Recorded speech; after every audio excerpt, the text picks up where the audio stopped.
All right, hello and welcome to Physics 2211 Lab 4. Uh, let's get right into it.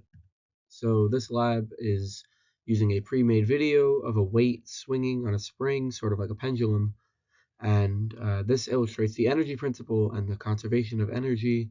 That the energy of the system does not change, and this also uses forces and kinematics to update the position and velocity of the ball as per Newton's second law. And then the simulation model is used to compare and find the spring constant of the system, as well as to calculate and create a graph of energy of the simulation, just to show that the change in energy is equal to zero at all points in the motion. So now just a little TLDR of the results. As you can see over here, this is what the this is what the movement looked like. This red dot um, is the real life scenario using the data that we got from Tracker. It moves a little something like this, and the blue dot moves very close to what the um, the real life situation does. But the behavior will be analyzed a little bit further once we get into the actual numerical results.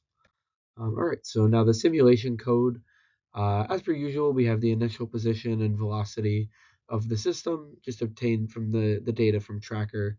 And then this initial velocity vector is not zero, since the ball was slightly pushed downward at the start.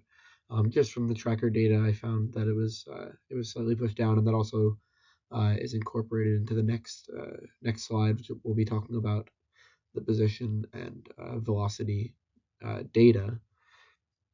Now, this is just calculating all of the energies. The kinetic energy is 1/2 mv squared. UG, this is the gravitational potential energy, is mgh. US is the spring potential energy, is 1/2 ks squared. And then E is total energy. That's just adding them all together. And yeah, this is just used constants and the calculated values. And then at the end of the loop, we update the velocity and position formulas using Newton's second law. This is just the same thing that we've been doing in all of the previous labs. It's just updating the velocity and position based on the net force.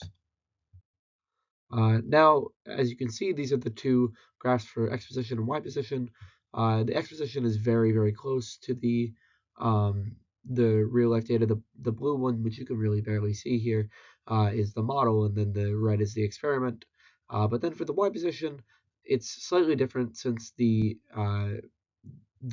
model starts from the center of the movement, and the real life model starts from uh, the top of the movement, so it's a little hard to match it up. However, the amplitude of these waves is the same, or roughly the same.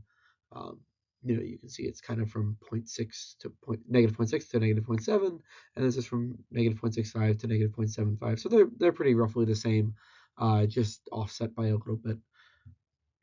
And then the oscillation period, if you can look at it from the x values, you can see that it's from 0 to a little after 1.5 or 1.6 is the oscillation period. And the same thing here, you can see that it's from 0 to roughly 1.5, 1.6 ish.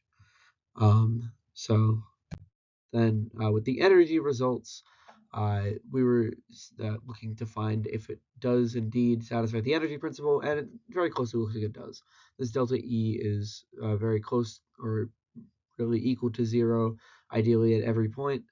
And the kinetic energy and potential energies, they bob up and down a little bit, just as it moves around in that circular motion, but they all always add up to zero. So that shows that there's conservation of energy in the system. And yeah, that's about it for Lab 4. Thank you for listening.